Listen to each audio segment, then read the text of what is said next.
Chers frères et sœurs, loué soit Jésus-Christ, notre bien-aimé Sauveur, vrai Dieu et vrai homme, qui nous a rachetés gratuitement comme l'agneau immolé pour nos péchés et qui fait de nous les enfants bien-aimés de son Père. En ce 6e dimanche de Pâques, nous continuons à recevoir la parole de Dieu, d'abord en première lecture au livre des Actes des Apôtres, où nous voyons comment tout le mystère de l'Église universelle, quand nous pensons que nous sommes aujourd'hui sur la terre de à peu près 2 milliards de chrétiens qui confessons notre Seigneur Jésus-Christ et qui croyons en l'Évangile, c'est-à-dire peut-être un tiers de l'humanité déjà, presque un tiers de l'humanité, c'est extraordinaire. Comment tout ça a commencé à partir d'une poignée de pauvres Galiléens terrorisés après la crucifixion de Jésus et qui étaient dans un état de prostration, dans un état de terreur, dans un état de déception, d'échec total. Et comment c'est la puissance seule de Dieu à travers son Esprit Saint qui a pu faire rejaillir le feu de ces charbons qui étaient complètement éteints et faire de ces pauvres Galiléens des témoins intrépides de la mort et de la résurrection de Jésus à travers d'abord leurs propres frères juifs, puis très vite, comme nous le voyons à travers les actes des apôtres, aux nations païennes, aux 4 coins de l'Empire romain, c'est-à-dire déjà sur les 3 continents, l'Asie, d'où était parti l'Évangile, puisque la Palestine est en Asie, puis l'Afrique et puis l'Europe, et puis bien sûr au-delà même de l'Empire romain, à travers l'Empire perse, jusqu'aux confins de la Chine et de l'Inde, et jusqu'au fond de l'Afrique, à travers l'ambassadeur de la reine d'Éthiopie.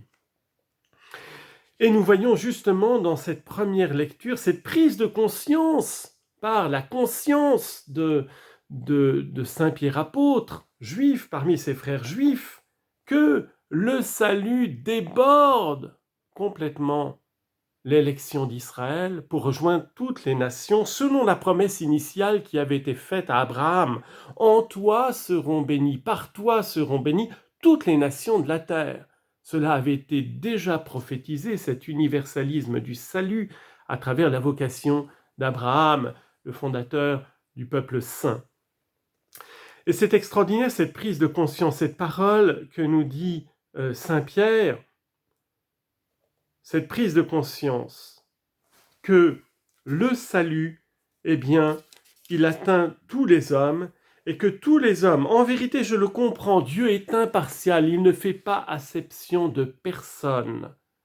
Il accueille, quelle que soit la nation, celui qui le craint et dont les œuvres sont justes. Voilà qui devrait mettre fin à tout sectarisme chrétien.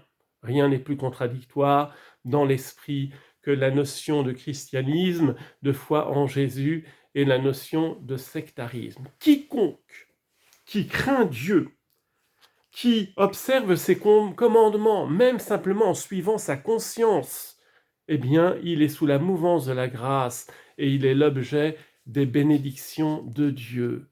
Voilà la prise de conscience de Saint Pierre. Et il continue en disant, je prends conscience. Alors, on n'a pas ce passage, malheureusement, dans les coupures, à cause des coupures qui ont été faites dans cette lecture, mais je vous invite à relire l'intégralité du chapitre 10, où Saint Pierre dit qu'il prend conscience que les païens ne sont pas impurs. C'est ce que la loi juive enseignait au peuple juif, de se séparer des nations idolâtres, impures, à cause de leur idolâtrie. Saint Pierre prend conscience que par le sang de Jésus, toutes les nations sont rachetées et que les chrétiens ne sont plus assujettis au joug de la loi. Alors cet évangile de Saint Jean au chapitre 4, il est vraiment extraordinaire. Aimons-nous les uns les autres puisque l'amour vient de Dieu et que Dieu est amour. O Theos agape estin. Voici comment l'amour de Dieu s'est manifesté. Pour nous, Dieu a envoyé son Fils unique dans le monde pour que nous vivions par lui. Voici en quoi consiste l'amour. Ce n'est pas nous qui avons aimé Dieu, c'est lui qui nous a aimés et il a envoyé son Fils en sacrifice de pardon pour nos péchés. Nous sommes tous de pauvres pécheurs et nous demeurons malheureusement jusqu'au retour du Christ, jusqu'à la consommation finale, jusqu'à notre mort aussi, pour chacun en particulier, assujetti malheureusement, comme dit l'apôtre Paul, à la chair. Il y a un combat incessant en nous. Nous devons crucifier les membres de la chair en regardant Jésus crucifié, en rechoisissant sans cesse le Christ, en demandant l'esprit de repentance, parce que toujours la prédication, elle consiste d'abord à toucher le cœur des hommes, à leur faire prendre conscience de l'infinité, de la sainteté, de l'amour de Dieu, de la gratuité de sa miséricorde et de l'abîme du péché qui est au cœur de l'homme. La sainte repentance. Demandons, supplions l'Esprit Saint avant cette fête de la Pentecôte de nous donner un esprit de repentance et de contrition pour toutes nos souillures et tous nos péchés, que que nous puissions être régénérés par l'Esprit Saint, replongés dans l'esprit du baptême, que nous soyons purifiés de nos péchés, renais d'une vie nouvelle en Jésus, notre bien-aimé Sauveur. Et puis cet évangile de Jean qui continue la lecture de l'évangile de dimanche dernier. Malheureusement, nous avions été interrompus et c'est cette exigence de la fécondité. L'amour de Dieu est fécond, puisque tout a été créé par lui. Cette surabondance dans toute la création, dans tout le cosmos, dans le mystère de la vie, de l'infiniment petit à l'infiniment grand, c'est extraordinaire, cette fécondité de l'amour de Dieu. Et cette fécondité qui est déjà pour nous tellement invraisemblable dans l'infiniment grand et dans l'infiniment petit, déjà sur notre simple petite planète Terre, c'est millions d'espèces différentes et on ne finit pas d'en découvrir quasiment tous les jours. C'est absolument incroyable. Eh bien, il y a une fécondité plus profonde qui, elle, est absolument infinie dans la simplicité. C'est le mystère même de la très sainte Trinité. Le Père qui donne tout à son Fils bien-aimé et tous les deux qui s'aiment d'un amour parfait dans le don de l'Esprit Saint qui est lui-même une personne.